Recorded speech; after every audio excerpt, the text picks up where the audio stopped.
फजर की नमाज के बाद मैं एक दिन गुजर रहा था, एक घर के सामने काफी लोग खड़े थे। मैंने पूछा क्या हुआ, तो कहने लगे कि फौतगी हो गई है। तो मैंने कहा कि उनका कोई बेटा नजर नहीं आ रहा। कहा तीनों बेटे तबलीग पे गए हुए हैं। मैंने कहा अच्छा, माँ की फिर अचानक तबीयत खराब हुई होगी, कोई हार्ट का मसला बन गया। कहा नहीं, माँ फालिज में मुब्तला थी। मैंने कहा फिर तो बहुत ज्यादती है कि माँ फालिज में मुब्तला और तीनों बेटे तबलीग पे गए। माँ को जरूरत है और बेटा जाके पीर के दरबार पे बैठा है। गौसे आजम भी हैं तो फैज नहीं मिलेगा। पहला मुर्शिद माँ है। मैं बार्सिलोना के एयरपोर्ट पे था, तो वहां कोई अपना हम जुबान मिल जाए बैरूनी दुनिया में तो बड़ा अच्छा लगता है। तो मुझे लगा कि साथ वाले बेंच पे कोई माँ बोली बोल रहा है, तो वो इंडियन पंजाब के लोग थे। कहा कि ये हमारा दोस्त है, इसको हम अलविदा करने आए। तो मैंने पूछा कितने अरसे बाद जा रहे हो? तो वो कहने लगा 27 साल 3 माह बाद। तो मुझे दिलचस्पी पैदा हुई, तो मैंने कहा कि इतना अरसा? कहा कि बस वो आया था और ऐसा उलझा, कागजात का मसला बन गया, तो अब अल्लाह ने बेहतरी किया तो अब जा रहा हूँ। जब आया था उन फवाने शबाब था और अब तो बुढ़ापा उतर रहा है। और बड़े हसरत भरे अंदाज में कहने लगा पता नहीं मेरे घर वाले अब मुझे पहचानते भी हैं या कि नहीं। 27 साल 3 माह बाद जा रहा हूँ, पता नहीं मेरे घर वाले अब मुझे पहचानते भी हैं या नहीं। मैंने कहा और कोई पहचाने या ना पहचाने, माँ कदमों की आहट से पहचान लेगी। ये मेरे पुत्र के पैरों की आवाज लगती है। तो वालिदैन की खिदमत करेंगे तो सरखुरू होंगे, माँ बाप की बेअदबी करेंगे तो कभी भी आप सरखुरू नहीं होंगे। तो वालिदैन की रिजा को अल्लाह की रिजा समझो। रिजाउल्लाह फी रिजाउल वालिद व सखतुल्लाह फी सखतिल वालिद।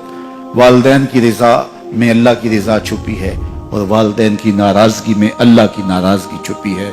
ये तुम्हारे लिए दीन है। नवाफिल पढ़े जा रहे हैं, लेकिन माँ बाप को जरूरत है तो उनकी खिदमत नहीं कर रहे। अल्लाह को वो नवाफिल कबूल नहीं है।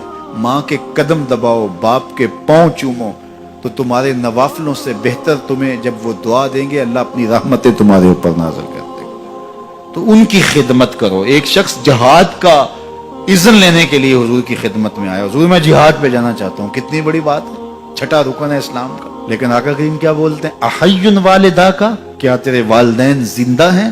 काला नाम, का जी हुजूर जिंदा है। काला फफी है मा फजाहिद, कहा जा उनकी खिदमत कर, यही तेरा जिहाद है। तो खुश नसीब वो हैं जो अपने माँ बाप की इज्जत करते हैं, उनके सामने अपने बाजू सुकेड़ के रखते हैं, उनके मामलात में, तर्ज जिंदगी में, उनके अंदाज़े मुआशरत में खुश रहते हैं और उन्हें राहत, आसानी और उनके लिए मोहब्बतें बिछाते हैं। तो अल्लाह ताला उनके लिए आसानियां पैदा करता है, रहमतें पैदा करता है। और अगर वालिदैन फौत हो गए हैं, इंतकाल कर गए हैं, तो आप कहें कि ये बातें हमने पहले सुनी होती तो बड़ा फायदा होता।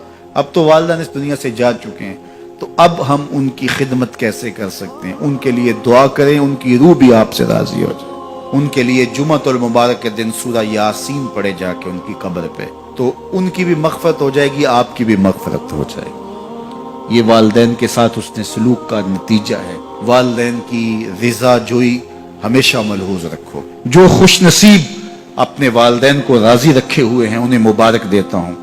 और अगर बदकिस्मती से मेरे सुनने वालों, दोस्तों में, पीर भाइयों में, मिलने वालों में किसी के माँ बाप नाराज हैं, तो वो देर न करे, बहुत जल्द उनको राजी कर ले। उनकी रिजा तुम्हें दुनिया आखिरत की सरखुरियाँ और कामयाबियाँ नसीब करेगी। जो शख्स अपने वालिदैन के लिए रोजाना मग़फ़रत की दुआ करे, वालिदैन जिंदा हों तब भी, फौत हो गए हों तब भी, इसमें कभी भी नागा न करे, सारी जिंदगी उसके रिस्क में बेबरकती नहीं आ सकती। दीन की बात फैलाना सदक़े जारिया है। सवाब की नीयत से वीडियो को शेयर जरूर कीजिए। जज़ाकल्लाह।